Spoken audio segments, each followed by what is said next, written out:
noite, doutora Thaís. Seja muito bem-vinda aqui ao podcast Mulheres em Foco. Obrigada. Mais uma edição, né, criada para inspirar, conectar, fortalecer as mulheres aí com apoio aí do partido, né, do União Brasil Mulher e do Portal Notícias Bahia. Comigo, Luciana Novaes, e com Graziele Lemos, presidente do União Brasil Mulher. Boa noite, Grazi. Boa noite, Lu. Boa noite, Thaís. Seja muito bem-vinda. Desde já agradeço, aceitou o nosso convite para vir falar de um papo aqui maravilhoso, que é saúde da mulher. Então, todo mundo que está aí, segue as redes sociais do União Brasil Mulher, _VCA. Vamos juntos fortalecer o protagonismo da mulher na política. Exatamente. Um tema super importante, doutora, hoje, né? A saúde da mulher, que vem sendo importante, né, durante esse período, desde a pandemia, né, que já vem surgindo esse espaço da mulher. Como é que a senhora daria mais ou menos uma noção assim, para a gente sobre esse momento importante, assim, sobre essa saúde da mulher? Num mês também super importante, não é, que é o Outubro Rosa. Inicialmente, meu cordial boa noite, Luciana, boa noite a Grazi, boa noite a quem está nos assistindo. É um prazer imenso, viu, estar compartilhando com essa temática tão relevante, que é a saúde da mulher, em foco a saúde mental. E desde já eu agradeço ao convite. Bem, quando a gente vai compreender a saúde da mulher, a gente precisa entender que a gente precisa compreender de forma integral, não em partes fragmentadas. Então, a saúde física vai contrapor a saúde psicológica e assim vice-versa. Mas nós, profissionais de saúde, nós não podemos deixar de contextualizar toda essa situação sócio-histórica cultural da nossa sociedade. Se a gente for pensar, Luciana, a mulher foi criada para quê? A mulher foi educada ao longo da história social. A mulher foi educada para o cuidado. Cuidado do outro, cuidado do filho. Ela foi preparada para a maternidade, preparada para o casamento. E muito com viés de submissão dentro desse núcleo pertencente. E o homem como provedor dessa família. Então, a partir de várias lutas, essa mulher já não se enquadra só nesse papel de cuidadora. Por quê? Porque nesse papel ela ficava fora do voto, da educação, dos espaços políticos, das representações sociais e políticas. Então, ela tem lutas constantes para estar inserida onde? No mercado de trabalho. Por que esse invés com a saúde mental? Essa mulher que dá conta agora, não só dos seus afazeres domésticos, essa ideologia, dessa sobrecarga familiar e estrutural, ela vai dar conta de estar inserida no mercado de trabalho, estar à busca da profissão dela, estar inserida nesses espaços. Somando isso a uma sobrecarga. Então, essa sobrecarga vai contrapor, essa sobrecarga vai salientar na saúde dela como um todo, inclusive na saúde mental. Então, por isso que a gente deve contextualizar essa ideologia de como está a saúde mental, dessa sobrecarga, de tantas cobranças femininas existentes. Ou seja, né, achei interessante a fala da nossa psicóloga, né, doutora Thaís, que nós mulheres lutamos tanto pela igualdade. E pelo que a senhora falou, a gente não tem igualdade, porque a mulher continua trabalhando dentro e fora de casa. Então, não está tendo igualdade, está tendo uma sobrecarga, né? E assim, nessa parte dessa sobrecarga, falando sobre saúde mental, o que ocasiona com o corpo físico também? Tem alguma ligação nesse sentido, essa sobrecarga mental de trabalho com o corpo físico? O nosso corpo fala, o nosso corpo reage. Toda essa sobrecarga vai gerar estresse. O estresse vai vir com sintomas em nosso corpo. Dores de cabeça, dores musculares, até a perda de libido, a questão daquele cansaço contínuo, a irritabilidade. Então, toda essa sobrecarga gerada pelo estresse vai somar nos sintomas do seu corpo. E o mais importante é ressaltar que esses sintomas que a mulher tem, muitas vezes a mulher não dá conta dessa sobrecarga, ainda sente culpada, Grazi. Culpada de não estar dando conta de tudo. É como se essa mulher tivesse na sua história, na sua ideologia, de dar conta de tudo. Então, essa sobrecarga vai gerar um adoecimento e o estresse são esses sintomas sentidos no corpo. Doutora, uma curiosidade, por que que as mulheres, elas têm mais, dá mais ansiedade e depressão do que os homens, no caso? É essa a responsabilidade que ela traz para si, para dentro de si? Luciana, isso advém pela vulnerabilidade feminina. A mulher é mais vulnerável no mercado de trabalho. A mulher é mais vulnerável sobre a questão da violência, sobre a questão do próprio preconceito. Então, essa vulnerabilidade, pesquisas, pesquisas afirmam que, por conta da vulnerabilidade feminina, socioeconômica também, que os fatores de adoecimento psicológico, patológicos, estão inseridos em maior número feminino.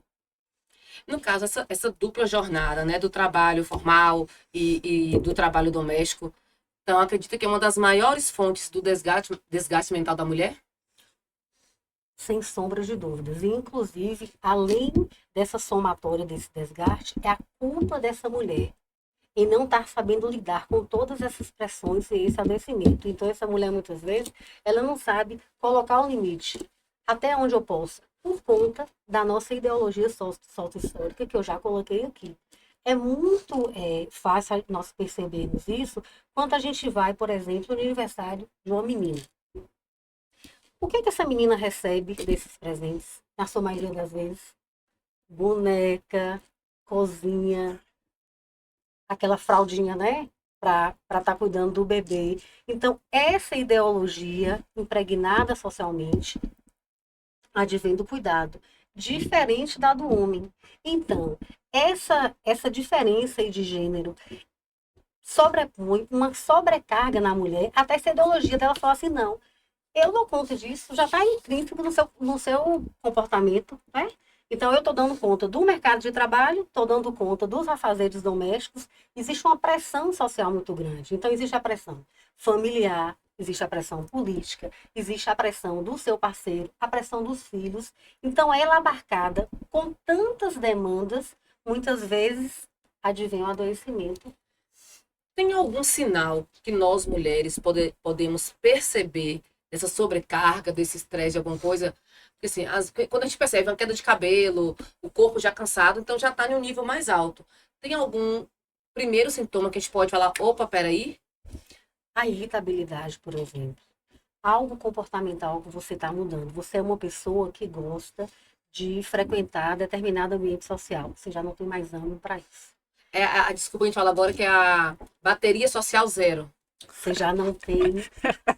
Outra coisa, irritabilidade no seu ambiente de trabalho, irritabilidade no seu núcleo familiar. E as dores constantes no corpo. Estou vendo vários desses sintomas da minha pessoa. Precisamos estudar. Ainda bem que ela já está aqui, não pode ter Já um vou sair psicóloga. daqui com a terapia marcada. Não podemos subestimar todos esses sintomas, gente. A gente precisa ficar atenta a eles. E nesse caso dos hormônios, ela vai impactar também o equilíbrio emocional? Muito. Tá vendo, Graça? Pode ser seu caso também. Eu tenho certeza. Você falou interessante aí, né? E de vários sintomas de irritabilidade e tal. Me lembrou um assunto que eu estava lendo esses dias sobre o climatério, menopausa.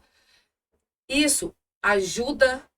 Como a gente faz essa diferença? Como essa mulher hoje, com 45, 50, 55 anos, que está nessa fase.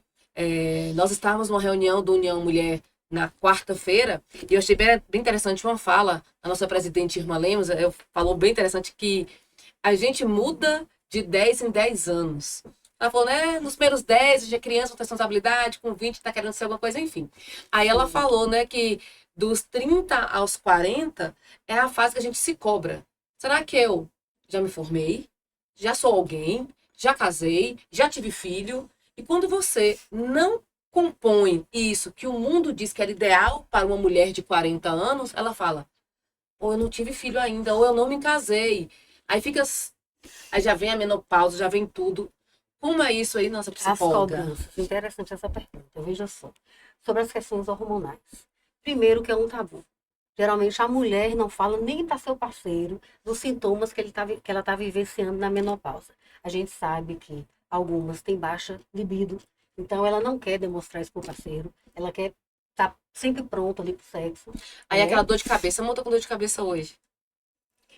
Mas ela não tem, pelo tabu, pelo preconceito, de dizer, ó, vamos conversar sobre isso, nós socialmente temos o tabu de falar sobre as questões da menopausa, essa vivência. Inclusive, falar para os filhos. Muitas vezes os filhos sentem essa irritabilidade da mulher, né? Essa questão hormonal que a mulher sente, seu corpo não sabe nem entender. Primeiro passo é falar no núcleo familiar sobre isso, para que essa fase seja respeitada. Essa mulher precisa ser acolhida. Além disso, lidar com todas as outras pressões é bem complexo. Aquela mulher, por exemplo, que Grazi diz, né? A mulher que não casou ainda, que não teve filhos. Há uma cobrança também social. Vocês podem analisar muito específico nos interiores, quando você encontra alguém que você vê há muito tempo, qual é a primeira pergunta? Do senso comum, geralmente, você já casou? E Esse já casou, já teve filho. filho? Como se fosse uma obrigatoriedade feminina. Eu escuto isso sempre. O filho vem quando? Eu já tenho meu cachorro. É importante você estar mencionando isso aqui, porque assim, quando a mulher está bem resolvida, isso não vai dizer nada. Agora, quando ela não está bem resolvida, quando ela está com cobranças internas, ela vai se sentir incomodada. Então, isso impacta a mentalidade e a saúde mental dela. A saúde mental dela. Então, é por isso que é imprescindível, neste caso, que você não está bem resolvida, o que você quer é para você ou é para demonstrar para o outro? Super interessante. Entende? Isso. Então, ninguém tem o poder de estar adentrando na sua vida privada, no seu campo comportamental. Então, quando você está bem resolvida, a opinião do outro em você ter ou não filhos, em você casar ou não casar, ou ficar solteiro, ou namorar ou deixar de namorar, isso é uma coisa particular sua. Por isso que a terapia, Grazi, é muito importante. É como se fosse um quebra-cabeça, você vai montando as pecinhas na terapia. Então, você vai se autoconhecendo a partir de uma prática com o profissional. Isso é importante se cuidar nesse sentido. Doutora, a senhora falou aí do diálogo que a esposa tem que ter com o marido. Mas muitos homens não têm um preconceito, ou a própria mulher ela se sente preconceito de falar com o homem e o homem não entender esse lado da mulher e gerar mais problemas ainda, ou dentro do relacionamento psicológico mental. Muito. Esse preconceito, gente, são barreiras. Mas para nós enfrentarmos o preconceito social, o que a gente precisa? Falar sobre. A educação nos vai permear a gente avançar nesse sentido. Então, geralmente tem esse preconceito, inclusive muitos homens não entendem essa questão da menopausa. Por exemplo, a mulher não está com vontade, ela está com secura vaginal por conta disso e ela não quer ter relação sexual naquele dia. Muitos homens não entendem e já começa a vir a agressão intrafamiliar. Ah, então você não quer transar porque você está com outro. E a chantagem emocional, né? Isso, a chantagem emocional, então você não quer ter relação comigo, eu vou procurar outra. Então já gera o quê? Outro tipo de violência intrafamiliar. É algo muito complexo, mas eu diria que o diálogo sempre é a melhor forma da gente vencer essas barreiras do preconceito. É como se fosse um assédio moral, desse posicionamento do homem, esse julgamento. Esse posicionamento do homem é uma violação do direito da mulher, é uma agressão psicológica. E muitas vezes a mulher não entende que está sendo agredida psicologicamente, né? Ela não entende como agressão, ela entende que o parceiro dela quis o sexo, desejou, ela deve estar pronta para o sexo. Então a gente precisa repensar esse comportamento. Ela ainda se sente culpada disso tudo porque ela não estava pronta para fazer aquele ato. Isso é um sinal de alerta dela pedir ajuda, né? A um psicólogo. Exatamente. Então, como a gente pode incentivar? Porque, assim, mulher, às vezes, se abre muito para amiga, a depender do assunto, né? Em como a gente, como amiga, que escuta algum depoimento desse, como a gente pode incentivar a mulher a procurar ajuda? Procurar quem? Uma psicóloga primeiro, uma ginecologista? Qual profissional, nesse exato momento, a gente pode procurar? Se são aspectos relacionados ao comportamento, seria o profissional de psicologia.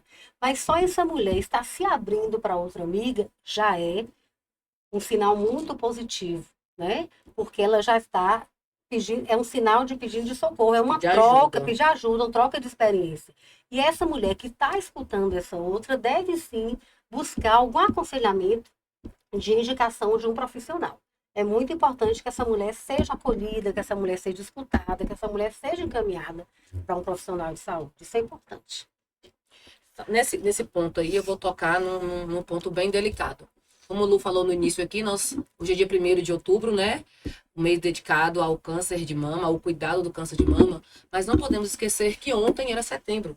E falamos muito do setembro amarelo, que era a saúde mental.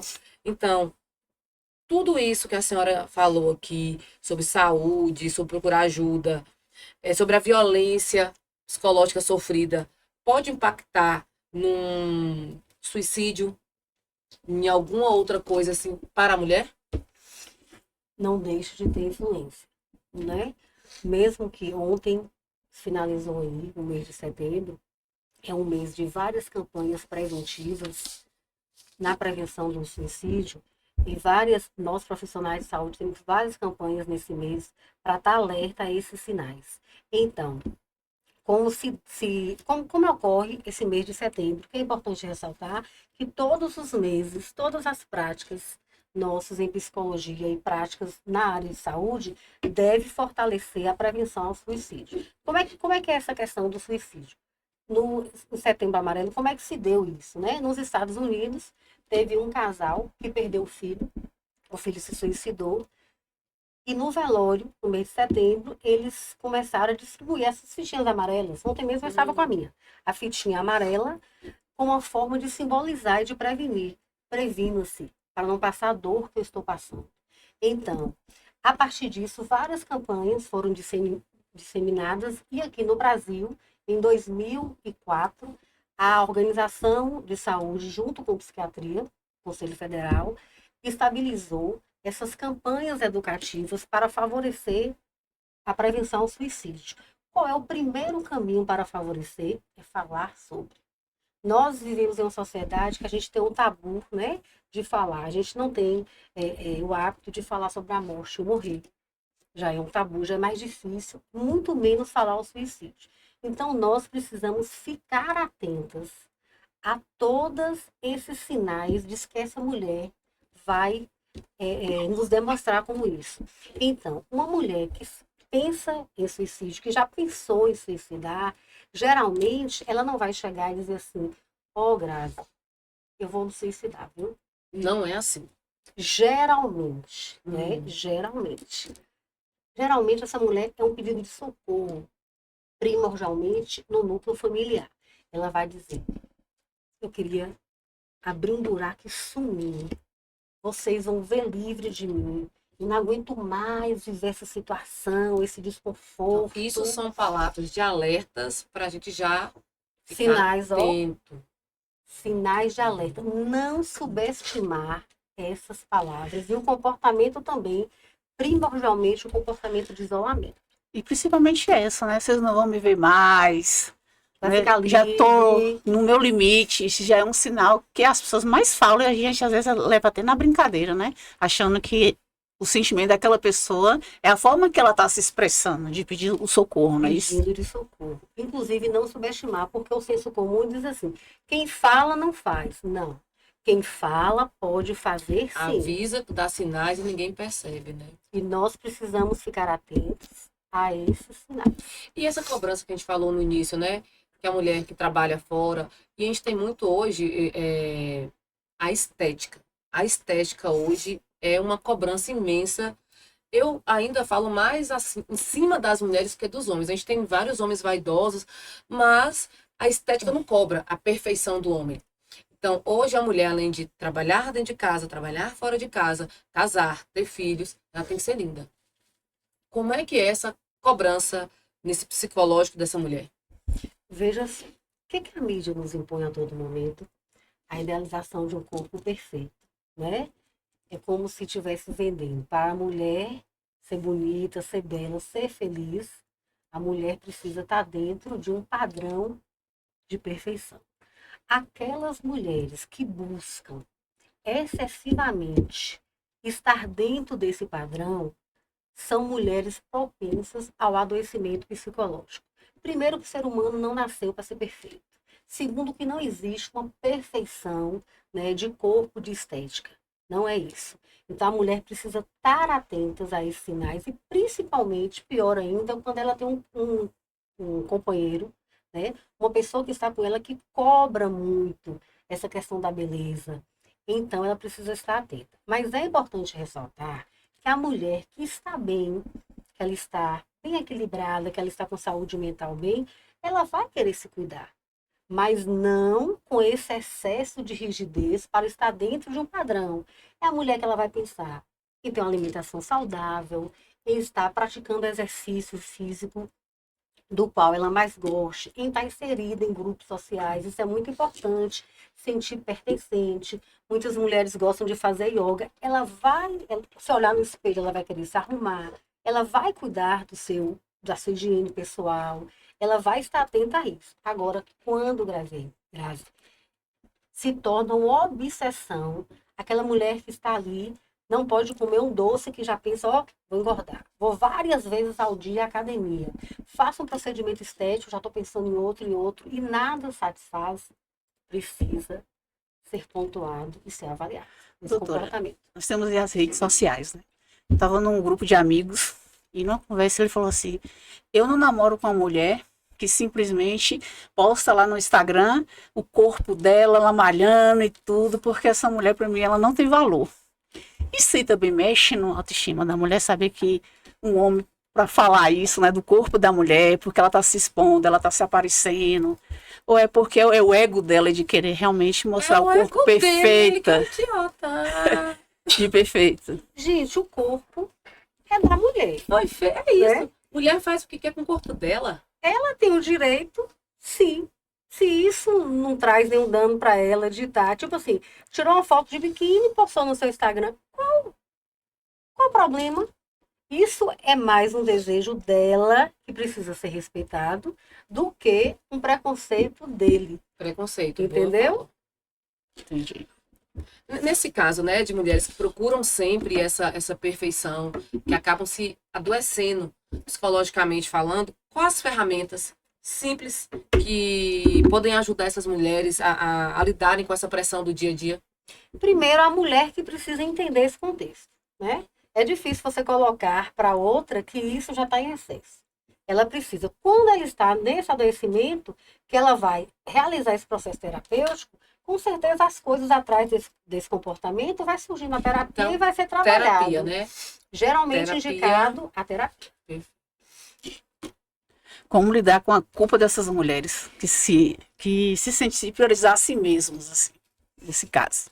Pois é, a mulher recebe pressão de todos os lados, né?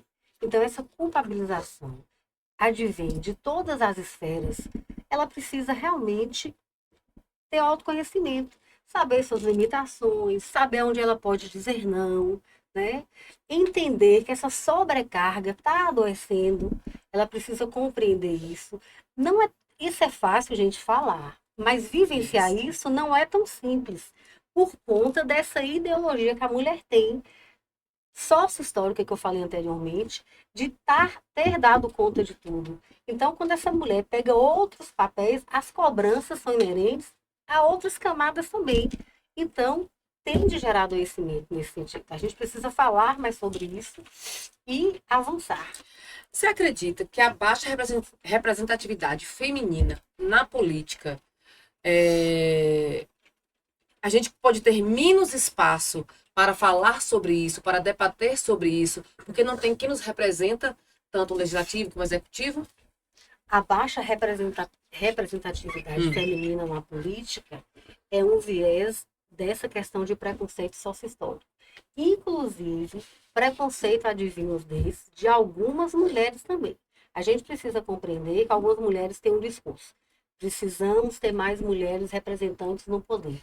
Mas é a mesma que elege a maioria dos homens. Perfeito. Entende? Muitas vezes nós temos até falas preconceituosas, até das mulheres em relação a isso, por conta dessa ideologia, dessa cultura de que algumas profissões ou alguns espaços políticos eram advindos do quê? Do homem, do masculino. Acredite, até no núcleo, gente, no meu núcleo familiar, eu já escutei uma coisa interessante. Que que não vem da política, mas vem de cargos que sobrepõem o masculino. Uma mulher disse assim, olha, eu vou a ginecologista tranquilamente, eu me sinto à vontade, a dermatologista pode ser mulher. Agora, eu fazer uma cirurgia de estética com uma mulher, não tenho coragem. Aí, nessa escuta, isso tudo porque alguém fez uma cirurgia e foi muito bem sucedida e estava até indicando. Sim, mas você não tem coragem. Qual é a questão? Essa mulher foi a mesma que estudou, foi a mesma que se capacitou, tanto quanto o homem para estar nesse posto de trabalho. É por conta de ser mulher? Então, essas falas inerentes, a gente precisa também ter cuidado, porque nós somos as que lutam por isso e a gente ainda tem um discurso, mas tem práticas que vão de encontro às nossas lutas sociais e políticas. A gente precisa analisar esse contexto. Difícil ser mulher, viu, Graça? Difícil. Difícil, com tanto desafio. A mulher é mãe, é profissional, é esposa, é filha, cuida, cobrada o tempo todo. Haja saúde mental para isso, né? Você acredita que deveria ter alguma coisa específica para a saúde mental da mulher, no caso de políticas públicas, ou não? Saúde mental é saúde mental, independentemente. A saúde mental precisa de implementação. A gente sabe disso, né? Quanto mais implementada, mais vai disseminar as mulheres que mais precisam. A gente sabe que a discussão da saúde mental é algo muito recente. Sim. Né? Inclusive, algumas pessoas falavam em saúde mental ter depressão. Ter depressão é um mito de frescura, é um mimimi, é um simples comportamento que eu faço tudo, nunca precisei desse comportamento, nunca precisei estar assim, e você está dizendo que tem depressão, que não está saindo de casa, que não consegue realizar suas atividades. Então, permeia aí por conta do preconceito. A gente sabe que a demanda de serviços, a demanda de atendimentos é muito maior do que a oferta de profissionais. Então, partindo pelo pressuposto que a mulher necessita de atendimento específico em saúde mental, é que muitas delas, quando necessitam, vai para a fila de espera. Então, a gente tem esse gargalo, sim, social e econômico, e muitas vezes as mulheres são desfavoráveis nessa questão, primordialmente as mulheres negras. A gente percebe pela questão socioeconômica. Perfeito, esse dado aí. Doutora, a mulher tem que ter sempre aquele refúgio de dizer, olha, o que me desestressa, por exemplo, é a academia. O que me desestressa é um final de semana com os amigos. O que vai me deixar bem é ir para uma cidade, fazer viagens. Isso tudo é um refúgio, né? A mulher, ela sabe aquele ponto que ela deve procurar para tentar sentir essa sobrecarga menor, para começar a segunda-feira já renovada. Bom, nós somos subjetivos, né? Na subjetividade humana. Para uma mulher se refugiar para um campo, passear, vai fazer bem? Ótimo. Para outra, é ficar em casa com aquela leitura. O importante é aquela mulher se conhecer, se permitir. O que me faz bem? O que me vai fazer melhor? O que eu vou recarregar realmente minhas energias? É estar num grupo de pessoas? É estar trocando experiência com um grupo de mulheres? Né? É sair um pouquinho no final de semana. Cada pessoa é de uma forma. Isso, e sair com minhas amigas. Isso é importante, esse vínculo, esse contato social. Mas cada uma vai reagir de alguma forma e vai ter suas experiências vividas, né? Por conta dessa questão de desestressar, como você perguntou. Essa parte que você falou aí das mulheres negras me chamou a atenção. Mulheres negras e periféricas enfrentam ainda mais barreiras para cuidar da saúde mental? Veja só. As mulheres negras, em sua maioria, são dados da saúde, enfrentam na questão socioeconômica. Vou explicar por quê. Quando a mulher não negra precisa de um atendimento com psicólogo e com psiquiatra, se ela tem o recurso, ela vai pagar particular, não é isso? Quando a mulher não tem esse recurso, ela vai ser encaminhada ao Sistema Único de Saúde, que embora tenha profissionais qualificados e capacitados para atender, mas a demanda desses atendimentos Muito é grande. muito maior do que a oferta. Então, geralmente, a mulher vai, principalmente para a terapia, ela vai para a lista de espera.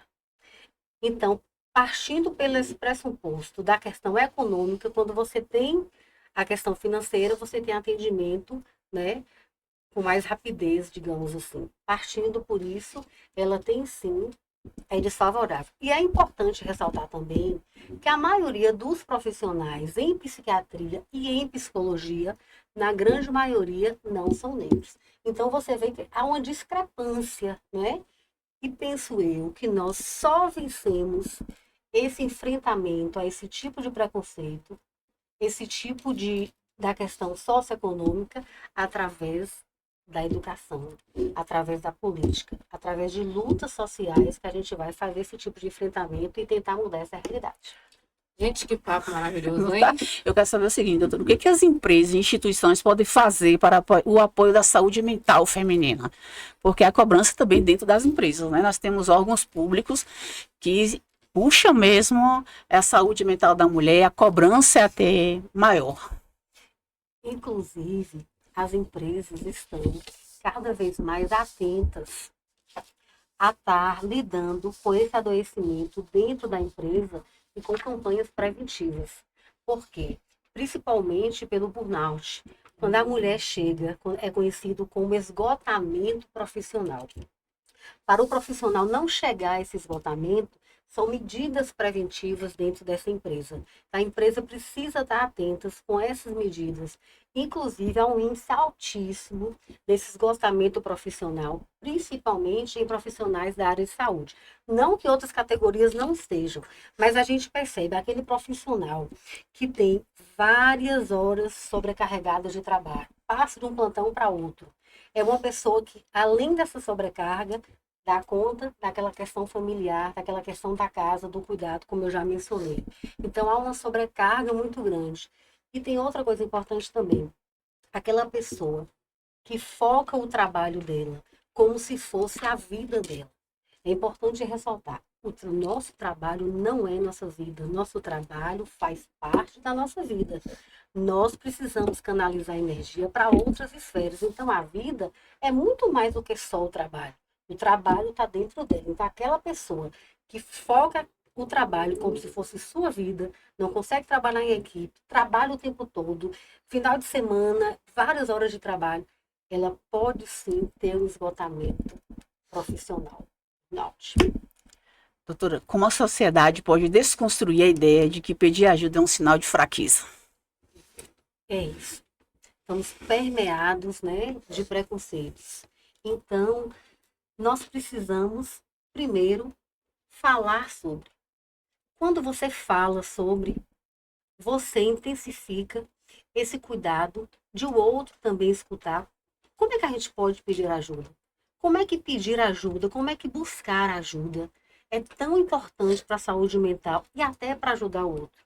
A empresa, por exemplo, que é preocupada em manter uma equipe lá para fazer uma palestra, uma equipe multiprofissional, para de vez em quando falar sobre isso, para escutar, ela vai estar disseminando o quê?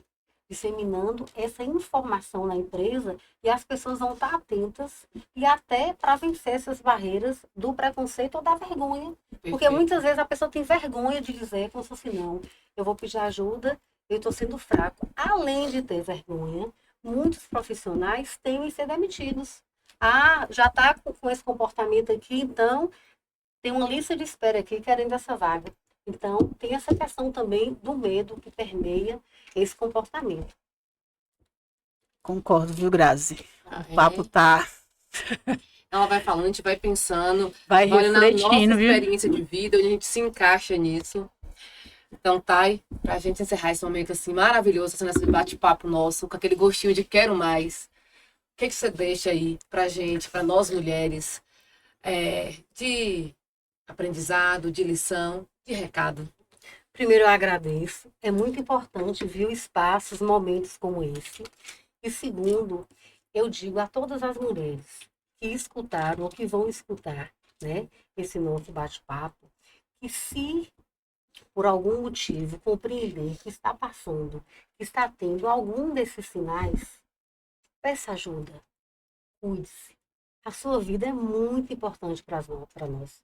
E nós, profissionais de saúde, estamos aqui para isso, somos capacitados para isso.